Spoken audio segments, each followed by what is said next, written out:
Hello students, कैसे हैं आप सब। आई होप आप सब अच्छे होंगे। आईसीटी वर्चुअल क्लासरूम में आप सबका स्वागत है। मैं विकास। बच्चों, क्लास 10th का हम मैथ्स कर रहे हैं और आज हम एक नया चैप्टर पिक करेंगे। बच्चों, नया चैप्टर स्टार्ट करेंगे जिसका नाम है pair of linear equation in two variable.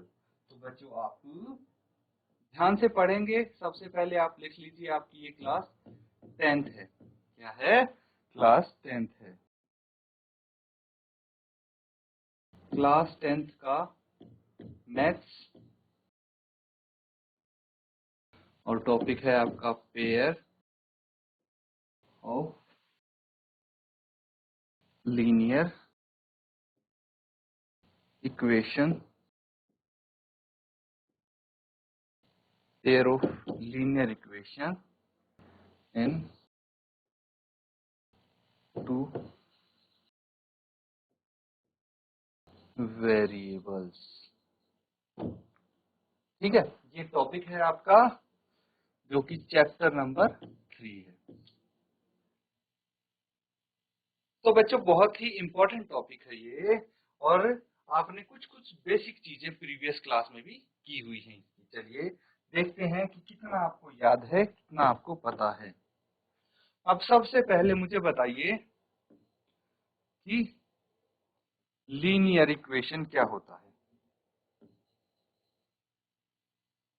Linear equation, linear equation होता क्या है? लीनियर यानी रैखिक, रैखिक बोलते हैं लीनियर को। इक्वेशन यानी समीकरण। ये तो पता होगा आपको, रैखिक समीकरण होता क्या है। देखिए, जैसे हम करते हैं ना, कोई इक्वेशन लिखते हैं एक्स स्क्वायर, आपने पॉलिनोमियल्स में पढ़ा होगा, प्लस एक्स प्लस 3। तो ये लीनियर पॉलिनोमियल थे, है ना। तो यहाँ पे ये लीनियर नहीं होगा बच्चों, ये क्वाड्रेटिक होगा। लीनियर क्या होगा?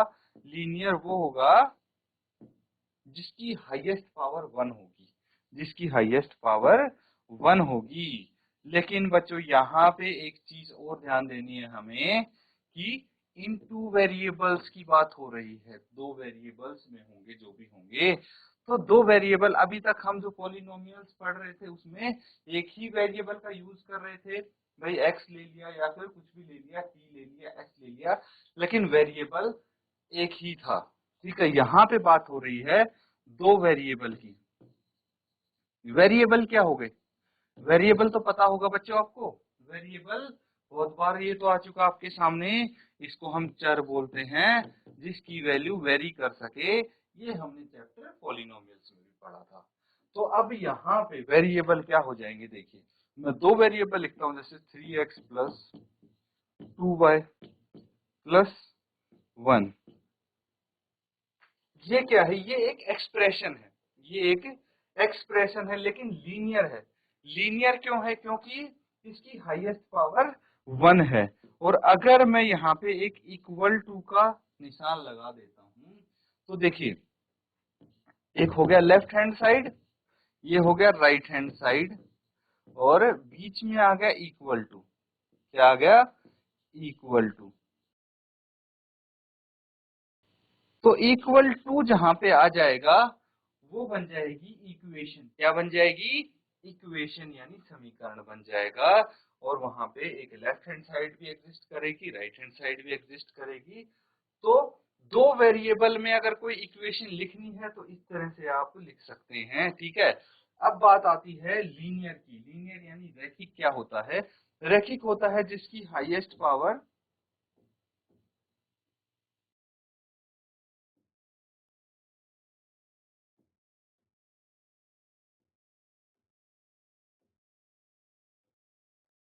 हाईएस्ट पावर 1 हो। देखिए, यहाँ पे x की हाईएस्ट पावर कितनी है? 1 है। y की हाईएस्ट पावर कितनी है? 1 है, क्योंकि ये लीनियर इक्वेशन है। ठीक है, linear equation in two variable.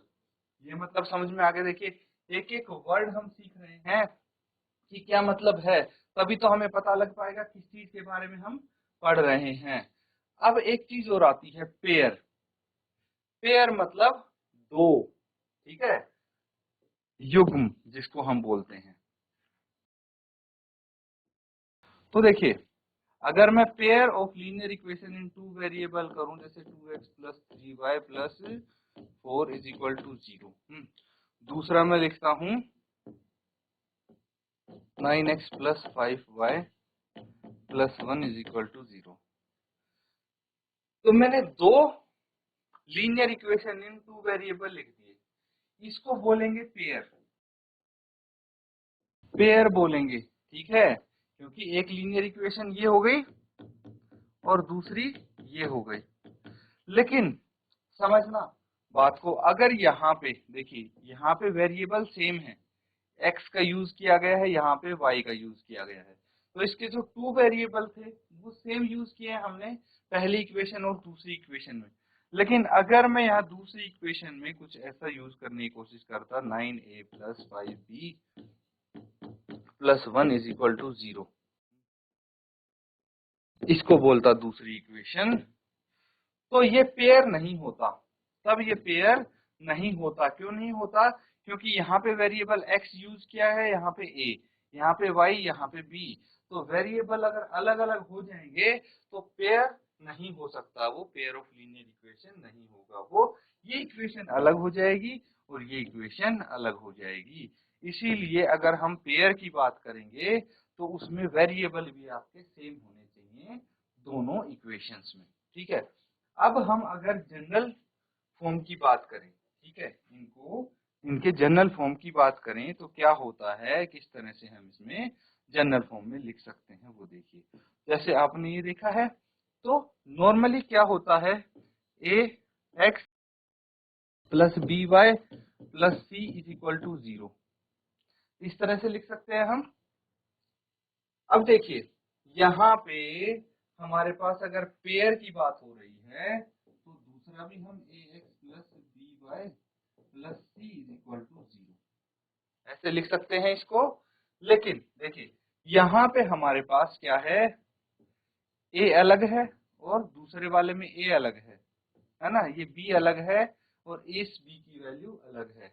तो इनको डिफरेंशिएट करने के लिए हम a1 a2 b1 b2 c1 c2 नाम दे देते हैं, ठीक है। a1 b1 c1 और दूसरी इक्वेशन उसका नाम a2 b2 c2 रख दिया है हमने। अब यहाँ पे जो ये है x और y, ये क्या चीज है, ये वेरिएबल्स हैं, सबको पता है कि नहीं। और यहाँ पे जो a1 b1 c1 या फिर a2 b2 c2 हैं, इनको हम क्या बोलेंगे, ये रियल नंबर्स हो गए, रियल नंबर्स हो गए, ठीक है। अब आता है बच्चों इनको हल करने का, ठीक है। हल कैसे करेंगे, इनको सॉल्व कैसे करते हैं, तो देखिए, एक होता है ग्राफिकल मेथड। क्या होता है? Graphical method.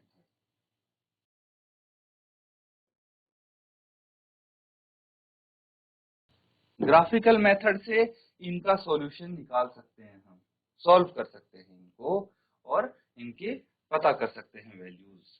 तो सॉल्यूशन एक तो हो गया आपका ग्राफिकल मेथड से, ये सब हम सॉल्यूशन के बारे में कर रहे हैं, ठीक है। हल निकालना है ना भाई, तो कैसे निकाल सकते हैं, ग्राफिकल मेथड। दूसरा मेथड आता है एल्जेब्रिक मेथड।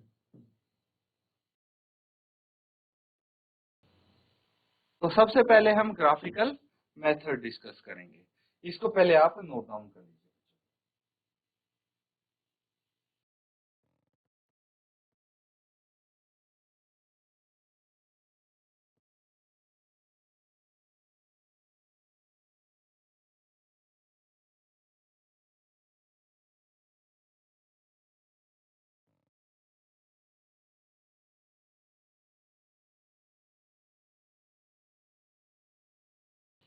तो बच्चों, सबने ये कर लिया नोट डाउन।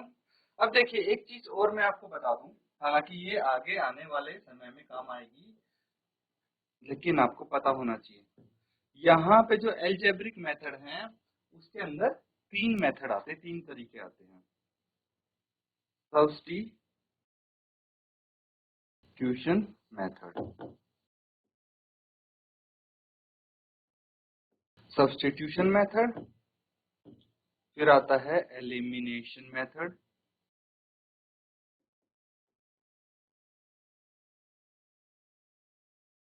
और एक आता है क्रॉस मल्टीप्लिकेशन मेथड।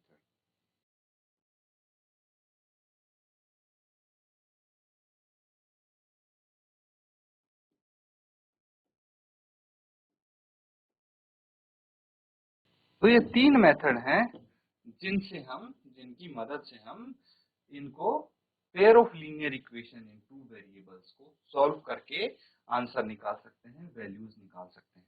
तो सबसे पहला जो ग्राफिकल मेथड है वो करेंगे।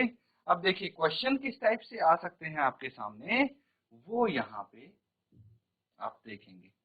तो एक क्वेश्चन है, इसको हम हल करने की कोशिश करेंगे और आपको बोला गया है, क्या बोला गया है, अरब Aftab tells his daughter 7 years ago, I was 7 times as old as you were then. Also 3 years from now, I shall be 3 times as old as you will be. Isn't this interesting? आपको नहीं लगता ये interesting है चीज? देखिए अगर आप ध्यान से समझेंगे, ये एक बातचीत हो रही है कि नहीं? बातचीत हो रही है एक पापा और उसकी बेटी के बीच में।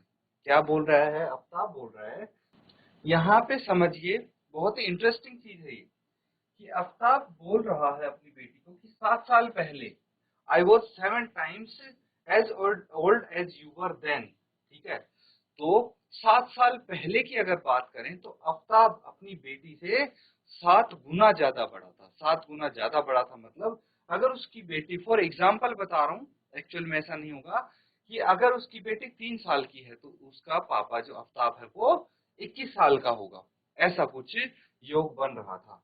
लेकिन ऑल्सो 3 years फ्रॉम नाउ, लेकिन अब जो प्रेजेंट की बात हो रही है, अभी तो 7 साल पहले बोला था उसने, लेकिन अगर 3 साल बाद की बात करें तो I shall be 3 times as old as you will be. लेकिन 3 साल बाद की बात करें तो अगर उसकी बेटी 10 साल की होगी तो वो 30 साल के होंगे। भाई ये एक कॉम्बिनेशन कुछ बन रहा है। तो आपको क्या करना है, आपको ये सिचुएशन रिप्रेजेंट करनी है एल्जेब्रिकली एंड ग्राफिकली। ये जो सिचुएशन है इसको सिर्फ रिप्रेजेंट करना है आपको एल्जेब्रिकली और ग्राफिकली। कैसे रिप्रेजेंट करेंगे? देखिए इसको हम सॉल्व करेंगे यहाँ पे। तो सबसे पहले हमें क्या कर लेना है कि भाई 2 लोगों की बात हो रही है, आफ्ताब की और उसकी बेटी की, तो उनकी एज हमें पता नहीं है ना, तो हम सबसे पहले जो प्रेजेंट एज है उसको एक्स और वाई मान लेंगे। Let the present age of Aftab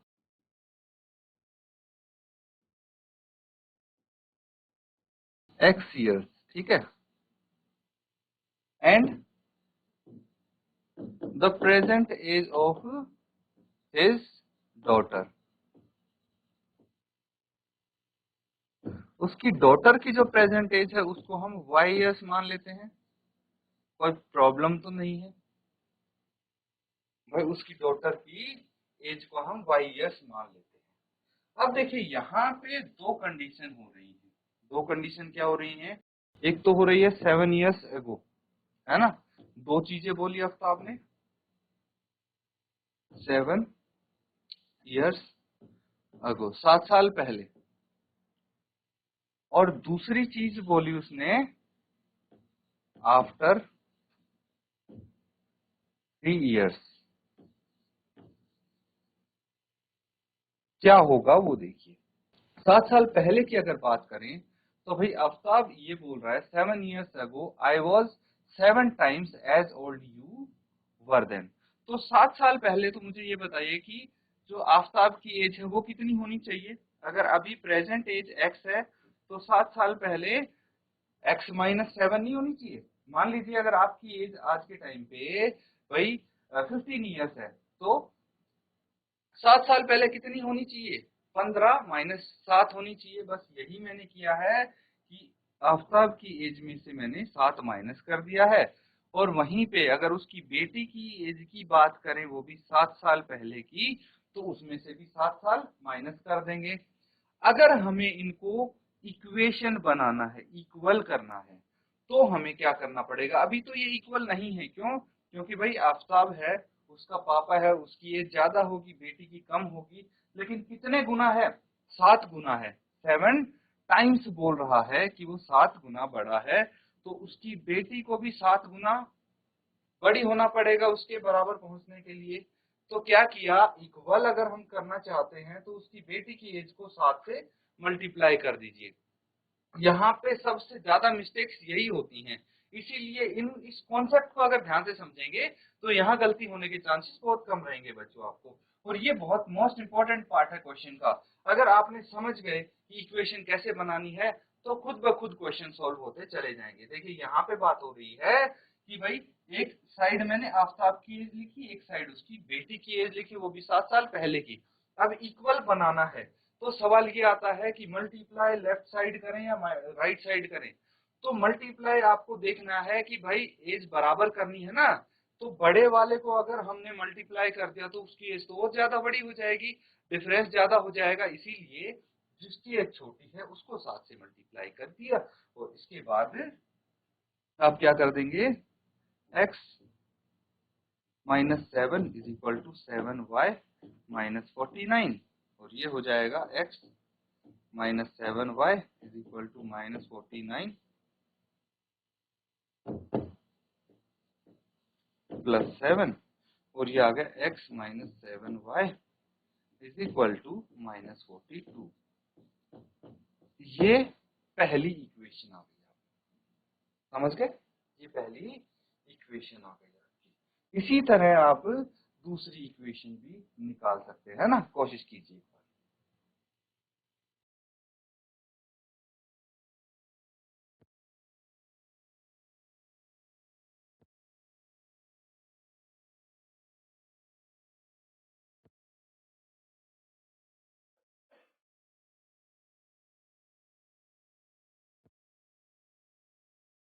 तो बच्चों हो गया होगा। अब तो ये क्या करना है आपको, यहाँ बात हो रही है 3 साल बाद की, आफ्टर 3 इयर्स। आफ्टर 3 इयर्स देखिए, जो आफ्ताब है उसकी एज कितनी होगी? भाई 3 साल ऐड ही तो कर देंगे हम, और जो उसकी बेटी है, उसकी डॉटर की एज में भी 3 साल ऐड कर दीजिए। ये तो उनकी एज होगी दोनों की, ये आफ्ताब की, ये उसकी बेटी की, आफ्टर 3 इयर्स। लेकिन यहाँ पे बोला क्या है भाई, क्वेश्चन से हम देखेंगे अकॉर्डिंग टू क्वेश्चन, ठीक है? यहाँ पे आप लिख भी सकते हो ATQ अकॉर्डिंग टू क्वेश्चन, हम यहाँ पे ये चीजें कर रहे हैं। तो क्या बोला गया है, I shall be 3 times as old as you will be. तो 3 साल बाद जो आफ्ताब है वो इसके 3 गुना होगा। मतलब 3 से मल्टीप्लाई किसको करना पड़ेगा? जिसकी एज छोटी होगी। छोटी तो उसकी बेटी की एज है, तो उसको आफ्ताब के इक्वल लाने के लिए 3 से मल्टीप्लाई कर दिया हमने। अब ये दोनों चीजें इक्वल हो गई। इसको आगे सॉल्व करेंगे तो क्या आ जाएगा, x plus 3 is equal to 3y plus 9। ठीक है, आगे 3y को लेफ्ट हैंड साइड ले आइए और 3 को राइट हैंड साइड ले आइए। x minus 3y is equal to 6, ये आ गया सेकेंड इक्वेशन। तो देखिए, अगर जेब्रिकली की बात हो रही है, एल्जेब्रिकली तो हमने इसको रिप्रेजेंट कर दिया है, ऐसे कर सकते हैं एल्जेब्रिकली इसको रिप्रेजेंट। अब ग्राफिकली की बात आती है, तो वो हम अगले सेशन में सीखेंगे कि ग्राफिकली कैसे इसको रिप्रेजेंट करेंगे सिचुएशन को। अभी पहली स्टेप में आप एल्जेब्रिकली कैसे रिप्रेजेंट करते हैं ये सीख रहे हैं, तो इसको अच्छे से नोट डाउन कर लीजिए, ठीक है?